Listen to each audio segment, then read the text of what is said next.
I guess pitching.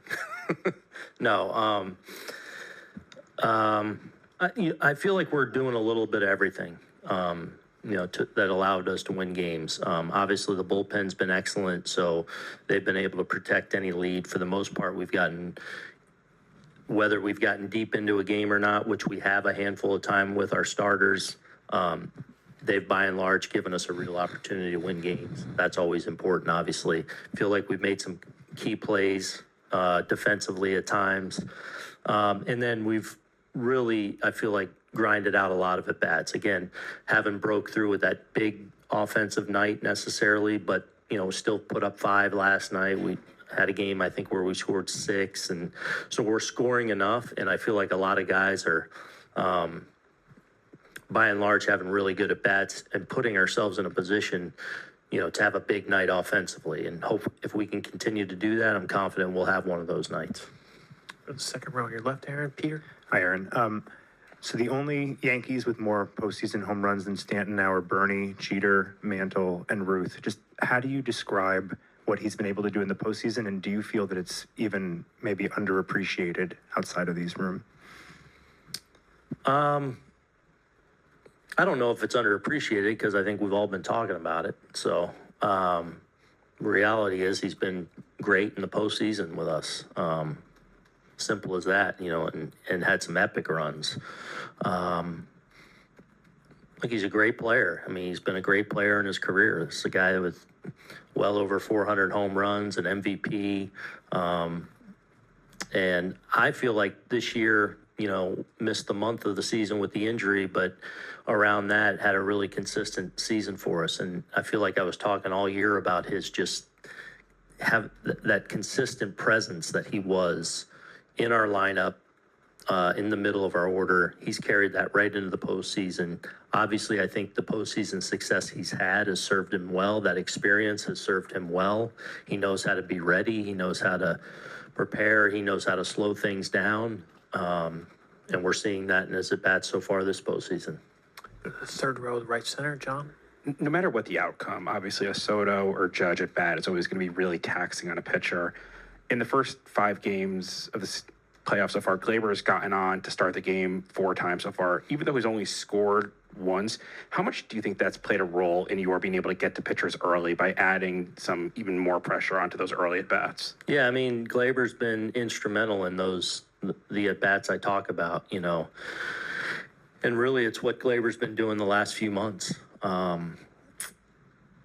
Really, his patience has been excellent, I should say. While also being, we've seen him many times go up there first pitch of the game and rifle a pitch for a hit.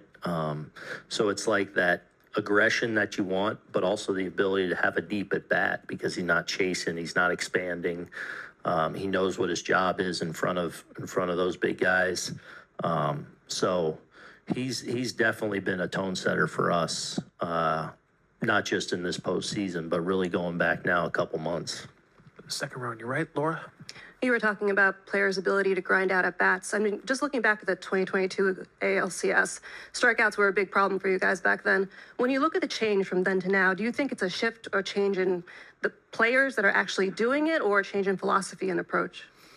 Yeah, 2022, we were missing some key pieces that were a huge part of, like I remember Carp being out, DJ went down, Benintendi was out, and those were like 3 real key ingredients in our lineup that we were missing. I also felt like that Astros team, from starters to the 8 guys they ran in the pen, were as good as we've run up against in the postseason since I've been here. So, like, I just feel like in 22 we were kind of limping into that series in a lot of ways. We're better now. We're in a better place where we have more balance. So I just think this is apples and oranges, but not so much a shift in philosophy necessarily. I mean, every team's new and different, and you're trying to build on the strengths of individuals, but our team philosophy of taking tough at bats hasn't really changed all that much. Stay in the same row on your right. Aaron, with the Gold Glove finalists, obviously Volpe won last year, but you have two in Verdugo and Soto who are outfield finalists, but playing here for the first time in their careers. What is that? What's your reaction to that? Where first time in this outfield they get that nod? Yeah, excited for them. I think a lot of people have talked about what Doogie's done in our left field and how good he's been out there. But I think Juan has done a really good job in our right field. He's had a ton of assists. He's had a ton of big assists. I mean, just think about the one big one he had and was a game one of the division series with a great throw. So happy for those guys, happy that they're getting acknowledged for the work that they put in and the pride that they take on that side of the ball. There's probably another guy or two that were probably close to being in those finalist situations. So just a deserved honor for those guys. Left center aisle, Pete. Aaron, Verdugo's had obviously an up and down season at the plate, but you were just talking about his defense. Beyond that, what's kind of, what do you value in him that's kept him in a lineup for you?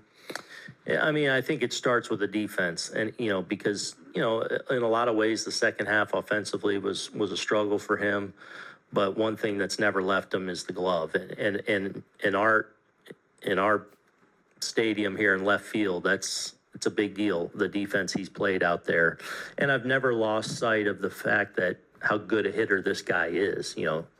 We all go through struggles at different points in our careers for different reasons, but I always feel like for me it's about moving forward and like what do I think he can bring, and I think he can bring a real presence for us, especially at the bottom of our order. Feel like he's had good at bats so far in the postseason. Feel like he likes this. He likes the ratcheted up of the postseason. So I feel like right now he's in a really good place. Third row on your far right, Dan. Aaron, did you give any thought to making any moves in the lineup, perhaps moving Rizzo up or bumping Wells down just because of the at-bats Rizzo had last night? No. You're okay? I mean, we've talked about Wells' at-bats lately, not as strong as early in the series. Do you still think those at-bats are in there for him? I do. Look, I'm always considering stuff, but I didn't really consider that for today. I feel like even as Austin's gone through some struggles offensively, he still had, in some really big moments over the last month and some key spots that at bat you really need to have. And I still feel like that's in there for him. And hopefully, he kind of can get hot here too for a few weeks for us, which would be outstanding. And with Rizzo, is he basically in the same spot he was yesterday with the hand? That you kind of I think so. We should be good. He's going through more treatment. He was a little sore this morning, but nothing out of the ordinary. And hoping he's good to go. I was super pleased with his at bats yesterday. I didn't expect him to be that good. I mean, I thought I thought he was really sharp. Like, I thought he was recognizing pitches well, taking the right ones, got some really good swings off. So was really encouraged by how he looked for not having really faced any live pitching for 16 days. A couple more up front on your left, Max. I was going to ask about Wells too, but I'll throw Jazz in there as well. Do you think they're trying to do too much? What would you attribute these last couple days to for them? I don't see that with Wells. I think he's, for several weeks now, not swinging as good as he was there for that 2-month stretch where, man, he was. But I also don't feel like he's that far off either. A couple of these games where I feel like maybe Jazz is, trying a little different things too much, but he's so gifted and just so fearless up there that he's one of those guys that can kind of change the games in so many different ways. And hoping that, he'll have one of those games here and confident he can. About 5 rows back on your right, Jorge. Aaron, last month when you guys decided to change things up with the bullpen, you used the word creative with how you could use the bullpen. I mean, do you think you've had to be as creative as you thought you would have to be? I mean, how has this process gone over the last month? Well, I mean, I think it starts with we got a number of guys down there that are throwing the ball incredibly well. So, in a lot of ways, that's made it easy for me. Like, I got a ton of confidence in whoever we bring in, as long as we can get them in there in spots where we think they can be successful. These guys are, these guys are really locked in and throwing the ball really well, obviously. So it's a credit to them. And again, I go back to I think they complement each other really well with some different kind of skill sets that match up well at different parts of the order and at different parts in the game. So, but they've all worked really hard to be in a good spot right at this point.